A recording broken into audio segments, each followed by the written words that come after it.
التوكنيوين تيقادني هاد يجهدنو غير عفوا خاطر اول تمثيليهم اما كاكيه كاع انا اما ذاك الدليس هكا ديك الطوب تاع اول شو كان امزروي n'a jamais été finalement objectif نزرا لا سوبجيكتيفيتي لا نزرا الايديولوجي تيلين تفيرو مزروي امزروي نكوني ورثنو لي راه ديجا طاضني ثيوران دي فرانيين ثيوران افراني ما راه يارو فلاح هذه راه كنيفه فلاس on a toujours dit le rapport كتيلين يرونا يورانو كدونا فيك يتوارو donc c'est quelque part un savoir politique, moral, forcé d'avance du fait qu'il y a le dominant dominé.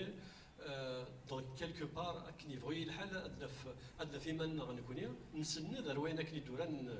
heureusement d'ailleurs, heureusement, on rentre là. Heureusement, on rentre là. Je t'en dis, on a des missionnaires, on a des orientalistes, tout le monde إذا نتعرض نغار غير الذين كنقارن هكا غنصغر افكتيفمون خاطر الا وين دوران فلانا عاد يصقم الا وين دوران يمكن الا حمله غادا ديرها كان يون لو بتيت اكزومبل اللي ما نهضر في تفريق توقفه في لا بيريود هكي دونك تاعنا تاع تمثالت اين مقارن لومبير رومان بعد لا سيفيليزاسيون رومان تفريق توقفه سي القرن امزوار قبل 30 سنه عيسى من القرن ويس 5 سنه 30 سنه عيسى مرض نهضر فم زروي دي تفريق توقفه نقارض لا سيفيليزاسيون رومان هكا اشو كان نظر دي ثالثني لو باسان ميديتيرانيان كلي يلي سداو لومبير رومان دونك ميم اكافا ليلا كريكال الا سداو الحكم الروماني انطف لاكول فرنسا نتورا لاكول تلا سداو ومن هشام روماني اللي ثلثني اما كنت لا الجزائر اما كان لاني مازيغ دونك اللي ثلثني سوف كو ايميرو مين ولا مزروين سن ما راه هضرنا في ثالثه كي نقارن كون ذاك السيفيليزاسيون رومان نيتني قارن دي ايمان نسندينا لا سيفيليزاسيون غالو رومان زوار نسكي بان نسن اذا هو كي دارنا لي رومان دونك ثورا نكوني مرانا وتيراو مزروين نكوني سوار راو نتمورت ماشي هو كنا نرنو نشوف قندور ايماننا غادي نسكي دفد نسلو فمزروي امزروي يدا داك يدا ماشي نزمر سناود كان تيرا الى قد نقار لا سيفيليزاسيون امازيغو رومان ميم با بيربير رومان الى مرض نهضر الا قد نهضر ثورا في لا سيفيليزاسيون امازيغو رومان تدرا مسح الوان توجور l'écrivain français Punel si on se met à réécrire l'histoire on va foutre la pagaille dans la géographie ما إلا أنا والتيرا مزروي أنسروت تكرهت فوالا دونك ثورا ذلا أنا هذا نسروت تكرهت.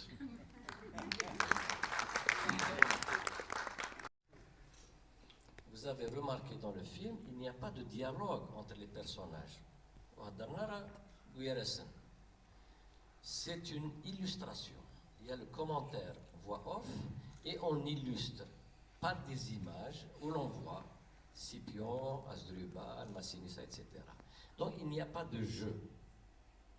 Et quand il n'y a pas de jeu, il est normal de ressentir ce que vous avez ressenti. Mais c'est ça le genre du documentaire fiction. Si un jour on arrive à faire une vraie fiction sur Massinissa ou autre, là ça va être autre chose. Voilà. C'est une question de genre du film tout simplement. Parce que quand il n'y a pas de jeu, on ne peut pas jouer justement, et quand il n'y a pas de dialogue, encore plus. Donc ça c'est uniquement, ça se rapporte au genre du film que nous avons fait. Voilà. Et merci quand même pour votre appréciation. Carte où on a délimité le royaume des Massaïciles, gouverné par Sifax, et le royaume des Massiles, gouverné par Gaïa d'abord, ensuite Massinissa. Voilà. Et le propos n'étant pas de parler des Phéniciens, c'est pour ça que ce n'est pas dit dans le film. Et on a fait un film déjà auparavant, qui s'appelle Massinissa. Là, on est parti disons, du débarquement d'Élissa Didon en Afrique du Nord, en 814 avant Jésus-Christ, comment elle a négocié avec un certain Yarbas, roi des Amazirs à l'époque, il n'y avait personne, aucun étranger. Ce n'était que des Amazirs de la côte tunisienne ou de la côte, des côtes même libyennes jusqu'à la côte atlantique. Voilà. Et donc, on a parlé des Phéniciens, comment ils se sont installés, comment ils se sont développés, comment ils ont grignoté les terres des Amazirs jusqu'à l'époque de Massinissa, quand il a pris le pouvoir, quand il s'est installé sur le trône des Massils, et c'est lui, il ne faut pas l'oublier, c'est lui qui a dit l'Afrique aux Africains, et là il a commencé à chasser les Carthaginois jusqu'aux portes de Carthage. Il était sur le point de reprendre Carthage et d'en faire peut-être sa capitale à l'époque. Donc voilà, chaque film traite d'un sujet. On ne peut pas aborder, le monsieur Daher tout à l'heure, il a dit trop d'informations tue l'information. Il y a beaucoup de choses qui n'ont pas été dites dans ce film. Il n'y a pas que les Carthaginois ou les Phéniciens en tant que colonisateurs. Il y a beaucoup de choses. Il faudrait faire une série pour tout raconter. Mais chaque sujet est un sujet. Voilà. Et c'est faux de dire les Carthaginois que l'Afrique du Nord, c'est pas vrai. Ce qu'a négocié Elissa Didon avec Airbus, c'était bon, la légende dans la peau de vache. La peau de bœuf, elle a été plus intelligente, mais c'est Utique, c'est la région d'Utique, c'est une petite partie, c'est pas, un peu, c'était une civilisation. Il y avait les comptoirs phéniciens, puisque à travers, il y a que les comptoirs de l'Afrique du Nord, il y a un peu partout, et puis ils sont partis pour l'Hispanie, pour l'Italie, la Sicile, donc il y a une certaine civilisation, ils étaient plus avancés. Mais sinon, c'est faux de dire qu'ils ont colonisé toute l'Afrique du Nord, c'est pas vrai. Voilà. Moi, c'est pour le scénariste, juste une question. Le co-scénariste. Parti sur la base de l'œuvre écrite, parce qu'il a été le premier à mettre en exergue le personnage principal, c'est Corneille, qui il a adapté au théâtre dans les années durant son vivant, 1663, où il a été présenté la première fois, la pièce de théâtre écrite par Corneille, qui a été présentée, où le personnage principal, on retrouve à peu près, lorsqu'on lit le synopsis de cette pièce de Corneille, on retrouve à peu près votre film. Est-ce que ça vous a, disons, est-ce que vous êtes parti comme premier travail de cet écrit de Corneille? Je vous remercie. De Corneille, tout simplement parce que les écrivains ou les hommes de théâtre qui sont venus après, chacun a raconté son histoire sur le sophonisme. Le synopsis est le même, hein, la pièce de Corneille. Oui, parce que Corneille s'est basé sur l'histoire antique. Oui, il n'a rien inventé, parce que la vraie source, c'est l'histoire antique. Tite-Live, Polybe, Stéphane Gzell, voilà. Nous, le scénario, comment on a procédé? On s'est adressé à un historien qui est dans le film d'ailleurs, c'est M. Tahmani Saïd, le barbu, voilà.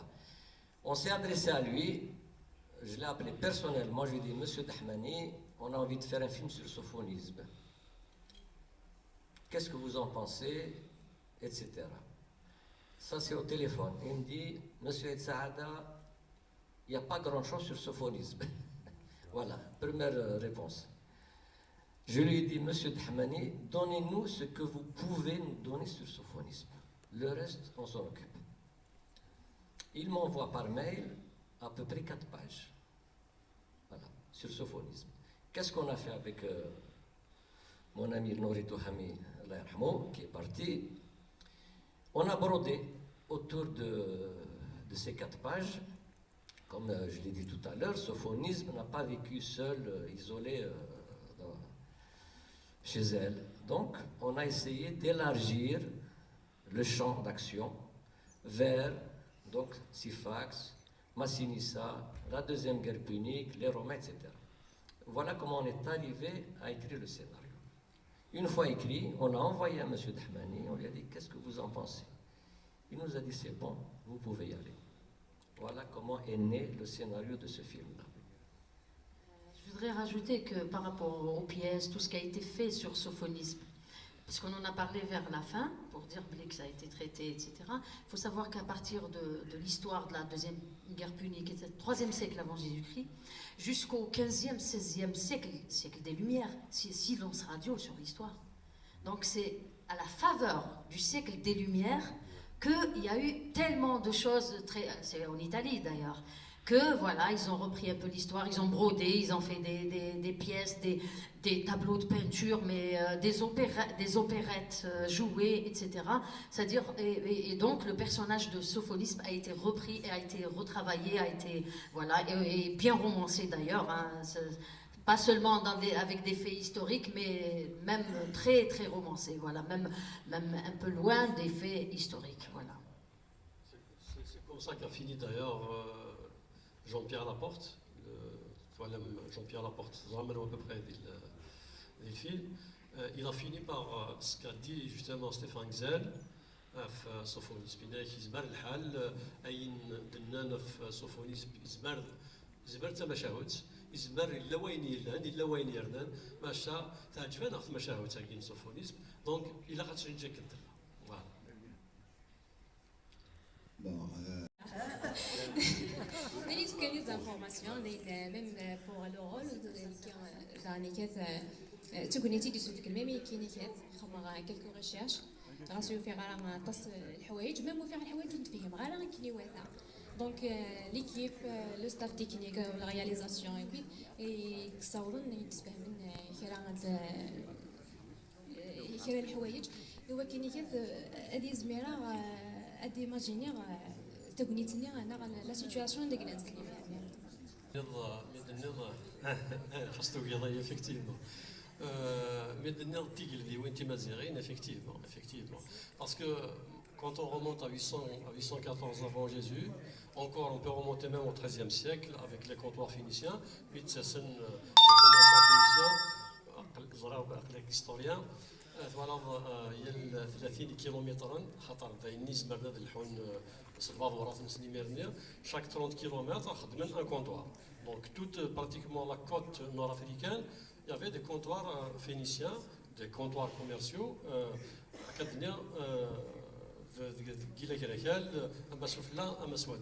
en 814 avant Jésus avec Elissa Didan,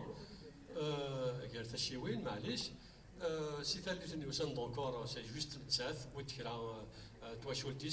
parce que s'est installé à Carthage, donc donc si le 9e siècle avant Jésus, alors le 2e siècle, il y a le 3e avant Jésus, et le sophonisme, je pense la majorité des habitants de ce royaume, donc du royaume de Carthage, automatiquement, c'est la Phénicie, donc 7 siècles de travail de Mazir dans tous les différents domaines, je crois que donc effectivement, vous avez raison, mais tous les royaumes de l'Afrique du Nord, c'était des royaumes amazirs. Par contre, Gabriel Combs, encore par rapport aux origines des amazirs, tellement il y a une profusion d'hypothèses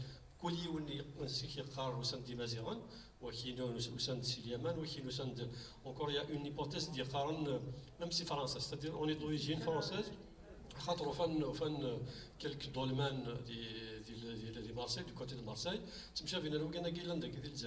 du côté de Blimsus, donc quelque part nous sommes encore si français. Donc Gabriel Combs, il est plus facile. Il est plus facile de retrouver les pays d'où ne viennent pas les Berbères.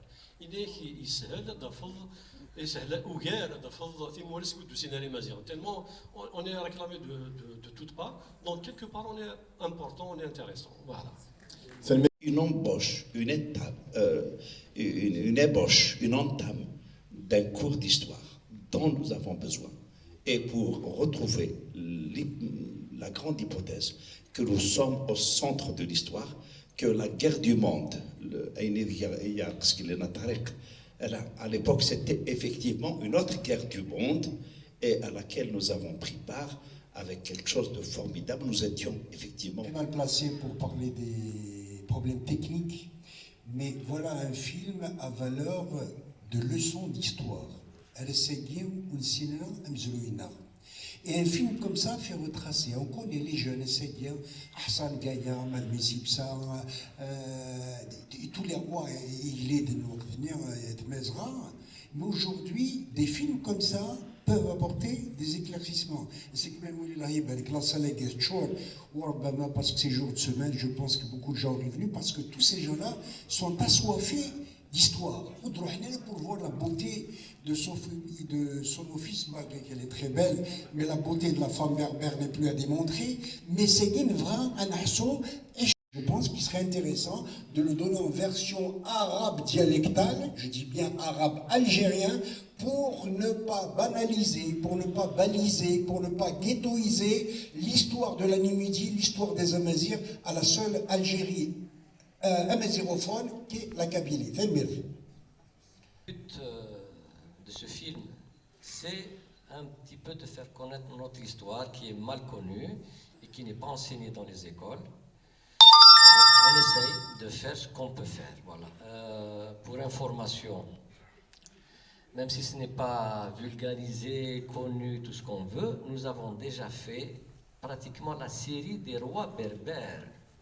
On a fait Massinissa en 2000, 2001, on a fait Sifax en 2006, on a fait Jugurtha en 2009, récemment à la cinémathèque de Tizi Ouzou, on a présenté Juba 2, aujourd'hui c'est Sophonisme.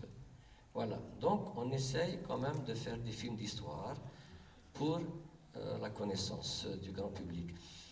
Pour ce qui est des versions, effectivement, il était question de faire une version française, entièrement française, et une version arabe pour toucher le maximum de personnes en Algérie. Voilà.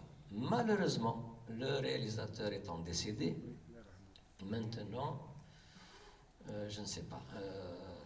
Moi, je suis là en tant qu'ami d'abord du réalisateur, et quelqu'un qui a participé au film, mais je n'ai aucun droit sur le film pour prendre des initiatives. Alors, il revient au ministère de la Culture, au CADC, d'entamer ce genre d'initiative, donc de faire d'autres versions. Voilà. J'espère qu'ils vont la faire.